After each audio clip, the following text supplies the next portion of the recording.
एक question girls करेंगी, क्या हम भी बन सकते हैं इनकम टैक्स ऑफिसर? बिल्कुल बन सकते हो।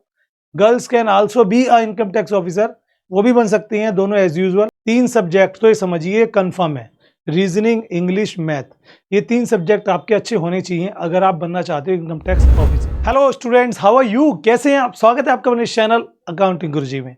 दोस्तों, कॉमर्स के स्टूडेंट हो या नहीं भी हो, वीडियो को लास्ट तक देखना। इनकम टैक्स ऑफिसर जिसका एक रुतबा अलग ही होता है। जब इनकम टैक्स ऑफिसर कहीं पर जाता है ना, तो भाई जिनके यहाँ भी आता है उनकी हालत ख़राब हो जाती है। यहाँ तक कि अपने रिश्तेदार के घर भी जाता है तो वहाँ भी सोचते हैं लोग कि कोई छापा पड़ने वाला है। ये बात आपको पता होगी, पूरे शहर में हल्ला हो जाता है अगर किसी के यहाँ इनकम टैक्स ऑफिसर चला गया। तो अगर आप भी बनना चाहते हैं इनकम टैक्स ऑफिसर, वीडियो को लास्ट तक जरूर से देखना। जी हाँ दोस्तों, आपको कंप्लीट सब कुछ बताने वाला हूँ। क्या क्या आज की वीडियो में बताऊंगा। जी हाँ, कोई भी ग्रेजुएट इनकम टैक्स ऑफिसर बन सकता है, चाहे वो आर्ट्स से है, चाहे वो साइंस से है, चाहे वो कॉमर्स से है। आज बात करेंगे एलिजिबिलिटी की, एग्जाम की, सैलरी की और सिलेबस की और प्रमोशंस की। सब कुछ बताने वाला हूँ अपनी इस एक छोटी सी वीडियो में। तो वीडियो को लाइक, शेयर करें, कमेंट एक अच्छा सा करें ताकि दिन बन जाए आज का हमारा। और चैनल पर नए हो तो चैनल को सब्सक्राइब करके बेल आइकन प्रेस कर लें। आपकी किसी भी तरह की क्वेरी के लिए आपको बस मुझे इंस्टाग्राम पे फॉलो करना है। वहाँ पे मैं आज भी लाइव था और आज भी काफ़ी सारे स्टूडेंट्स को गाइड किया जो अकाउंटेंट बनना चाहते हैं, जो बीकॉम के बाद टीचर बनना चाहते हैं, जिनके पास 2-3 ऑप्शन है माइंड में एंड दे आर कन्फ्यूज कि क्या करूँ। उन सब की मैं क्वेरीज इंस्टाग्राम पे सॉल्व करता हूँ। आपको बस करना क्या है, इंस्टाग्राम पे ये सर्च करना है जो आपको स्क्रीन पर दिख रहा है, दैट इज SBJ क्लासेस। ठीक है, जाइए सर्च करिए, लिंक वैसे डिस्क्रिप्शन में भी है, वहाँ से जाके आप मुझे फॉलो कर सकते हैं और मैं आपके लिए हमेशा वहाँ पर तैयार रहूँगा। ठीक है दोस्तों, आइए जानते हैं एक एक चीज़ को। देखो दोस्तों, इनकम टैक्स में अलग अलग ऑफिसर्स होते हैं, लेकिन जो भर्ती होती है वो केवल एक ही पोस्ट पर होती है, ITO यानी कि इनकम टैक्स ऑफिसर। फिर उसके बाद आगे प्रमोशंस होते हैं, जिसके बाद हम बाद में करेंगे।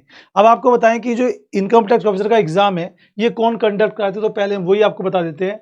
इनकम टैक्स ऑफिसर का जो एग्जाम है वो SSC कंडक्ट कराती है, क्योंकि इनकम टैक्स ऑफिसर की पोस्ट जो है वो आपकी सेंट्रल गवर्नमेंट के अंदर में आती है। क्योंकि टैक्स होते हैं 2 तरह के, ठीक है ना। तो एक सेल टैक्स, आपको वैसे टैक्स तो डायरेक्ट और इनडायरेक्ट होते हैं क्योंकि कॉमर्स वाले बच्चे हो, पता ही होगा। लेकिन जो सेल टैक्स होता है, होते तो सेल ये वो आता है स्टेट में, कुछ उसका सेंट्रल में भी आता है। इनकम टैक्स टोटल सेंट्रल का ही, गवर्नमेंट का ही सबसे बड़ा सेकंड नंबर पे आय का, मतलब आय का साधन है। अब यहाँ पे आप ऑफिसर बनते हो तो जो एग्जाम है वो SSC कंडक्ट कराता है, स्टाफ सिलेक्शन कमीशन। एग्जाम होता है SSC CGL के नाम से, जी हाँ, कंबाइंड ग्रेजुएशन लेवल, जिसे कोई भी आफ्टर ग्रेजुएशन दे सकता है। आइए जानते हैं उस एग्जाम्स की एलिजिबिलिटी। सबसे पहले एज की बात मैं कर लेता हूँ। अगर दोस्तों मैं एज की बात आपके लिए करूँ तो ये मानकर चलिए 27 साल के कम का कोई भी भला मानुस यहाँ पर इनकम टैक्स ऑफिसर बन सकता है।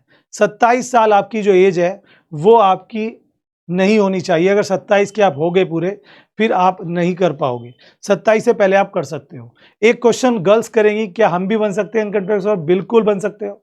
Girls can also be a income tax officer, वो भी बन सकती हैं, दोनों एज यूजुअल, कोई दिक्कत नहीं है। तो आपका 2 एलिजिबिलिटी मैंने बताई, एक तो आप ग्रेजुएट होने चाहिए या आप फाइनल ईयर में हो, जैसे आप बीकॉम कर रहे हैं फाइनल में है तो आप अप्लाई कर सकते हैं।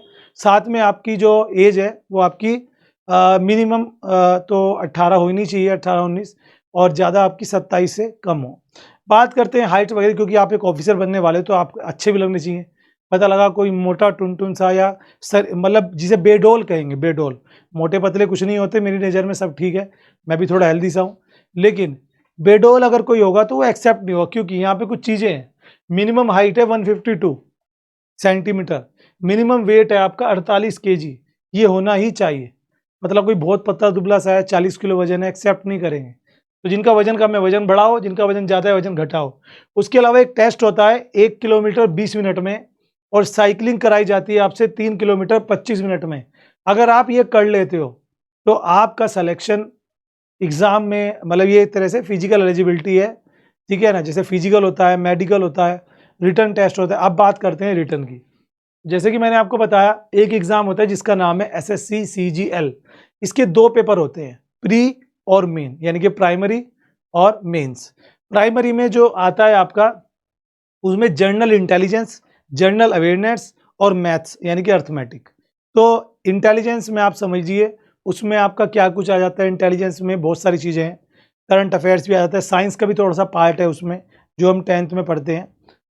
ये सिलेबस है प्राइमरी का। अगर मेंस आप दोगे तो वहाँ पे आपका राइटिंग स्किल्स देखे जाएंगे, एक लैंग्वेज सब्जेक्ट होता है जो आप लेना चाहें। उसके अलावा यहाँ पर आपका रीजनिंग, इंग्लिश, मैथ, 3 सब्जेक्ट तो ये समझिए कंफर्म है।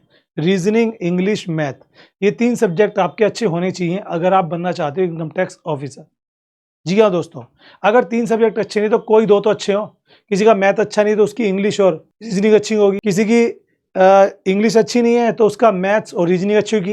Any 2 subjects you have to be do better. अगर आप कर लेते हैं तो आप यहाँ पे एग्जाम क्रैक कर सकते हैं, ठीक है। तो ये हो गया प्री और मेंस आपका एग्जाम, बाकी मैंने बता दिया। अब आगे चलते हैं। देखिए, इनकम टैक्स ऑफिसर की सैलरी की बात कर लेते हैं। सैलरी यहाँ पे स्टार्टिंग में देखो ये सारी चीजें हैं, आपको एचआरए भी मिलेगा, हाउस रेंट अलाउंस रहने का, अगर आपका अपना घर है तो वो आपको नहीं मिलेगा। उसके अलावा टीए, डीए, ड्राइविंग, जी हाँ, ये आपका डीएनएस अलाउंस होता है, एक महंगाई भत्ता, वो भी मिलता है बेसिक के साथ। उसके अलावा टीए भी मिलता है, ट्रैवलिंग अलाउंस, आपको आने का जाने का सब खर्चा मिलता है भाई, खाने का, पीने का, गाड़ी का सब खर्चा मिलता है। टोटल अप्रोक्सी आपकी सैलरी बैठ जाती है, ग्रोस सैलरी होती है 60-65 हज़ार के आसपास। कट कुटा के आपके हाथ में जो सैलरी आएगी वो 55 से 60 हज़ार के बीच में आएगी। स्टार्टिंग में कह रहा हूँ लगते ही, बाद में तो 1.5 लाख तक सैलरी है आगे जाकर। आया ना कुछ मन में लड्डू फूटा? जी हाँ, 2 रुपए में 2 लड्डू, ऐड तो देखा होगा आपने। तो लड्डू फूटा तो भाई उसके लिए थोड़ी मेहनत कर लो। अगर वो रुतबा चाहिए, रुतबा भी है, पैसा भी है, दौलत भी है, शोहरत भी है, ठीक है, तो बहुत ज़रूरी है। तो ये बात आ गई, तो अब मैंने आपको बता दिया। आगे चलते हैं, कुछ और चीज़ जान लेते हैं। जैसे एज मैंने आपको बता दिया। अगर आप कास्ट का भी यहाँ पर एज का रिटेंशन मिलता है, जैसे एससी वालों को 5 साल का, ओबीसी वालों को भी कुछ मिलता है 3 साल का, तो ये आपको फ़ायदा यहाँ पर देखने को मिलेगा ही। फीमेल भी जानना चाहते होंगे कि हमारी कितने सेंटीमीटर है, तो फीमेल की 152 और बॉयज़ की 158 है सेंटीमीटर हाइट। ध्यान रखना, जो मैंने बताया वो फीमेल की थी। और बॉयज़ का जो वेट है यहाँ पर वो अप्रोक्सी मान के चलिए कि वही 48 केजी से ऊपर होना ही चाहिए, ठीक है, बहुत ज़्यादा ना हो। ये आ गया सारा सिलेबस आप देख सकते हैं। जनरल अवेयरनेस के 100 क्वेश्चन, अर्थमेटिक के 100 क्वेश्चन, तो 2-2 घंटे का पेपर होता है, पार्ट ए पार्ट बी करके प्राइमरी में। जब आप ये कर लेते हो फिर आपका मेंस होता है, जिसमें आपके 200 आपके मार्क्स के 3 घंटे का पेपर होता है रीजनिंग और मैथ्स को लेकर। इंग्लिश लैंग्वेज ये सब होता है, इसमें अलग अलग घंटे का पेपर होता है। और ये सब क्रैक करने के बाद आप पहुंच जाते हो इंटरव्यू पे। और इंटरव्यू में आपके 2000 वर्ड्स का 15 मिनट का एक रिटन टेस्ट होता है, स्किल टेस्ट, जैसे कोई एस्से लिखवाना, कोई नोट्स आर्टिकल लिखवाना। अगर आप वो लिख लेते हो यू मे सेलेक्ट, ठीक है। आप कट ऑफ भी देख सकते हो, कट ऑफ में आपको दिखाऊं, 700 में से जो जर्नल की कट ऑफ आती है 578, यानी कि जो टोटल मार्क्स है 700 में से 580 नंबर एवरेज आपको लाने होते हैं पास होने के लिए। परसेंटेज निकाल लेना कितनी बैठी, कमेंट करके बता देना। आप अगर इतनी निकाल लेते हो तो आप जर्नल में हो तो आप क्रैक कर सकते हो। ओबीसी में आप हो तो 560 के करीब हो जाती है, 20-30 नंबर ही कम आते हैं। एससी वालों को फ़ायदा है, 500 के करीब अगर आएंगे 700 में से तो हो जाएगा, यानी कि ये मान के चलिए 75% भी मार्क्स में आपका हो जाएगा सिलेक्शन। अब बात करते हैं दोस्तों प्रमोशन की। एट लास्ट प्रमोशन की बात मैंने रिसर्च किया तो पता लगा कि जब आप आईटीओ की पोस्ट पर लगेंगे, जब आपके 10 साल ड्यूटी के पूरे हो जाएंगे, उसके बाद आप बन जाओगे यहाँ पर assistant commissioner of income tax. उसके 4-5 साल आपके बाद बन जाओगे आप यहाँ पर जी हाँ दोस्तों, deputy commissioner of income tax.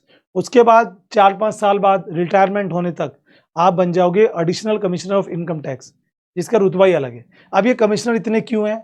जितनी इनकम उस हिसाब से काम देखते हैं। मतलब जैसे कोई किसी आदमी की 100 करोड़ की इनकम है तो उसका केस ये वाले कमिश्नर हैंडल करेंगे, किसी की 1 करोड़ की इनकम है उसका केस ये वाले कमिश्नर हैंडल करेंगे। तो हर एक कमिश्नर को यहाँ पर वर्क बटा होता है, कितनी कितनी लिमिट तक उनको इनकम टैक्स में काम देखना है, ठीक है दोस्तों। बाकी वीडियो अच्छी लगी होगी, अच्छी लगे तो लाइक करना। इस तरह की मोर इन्फॉर्मेटिव वीडियोज़ के लिए चैनल को आप सब्सक्राइब भी कर सकते हैं। Thank you.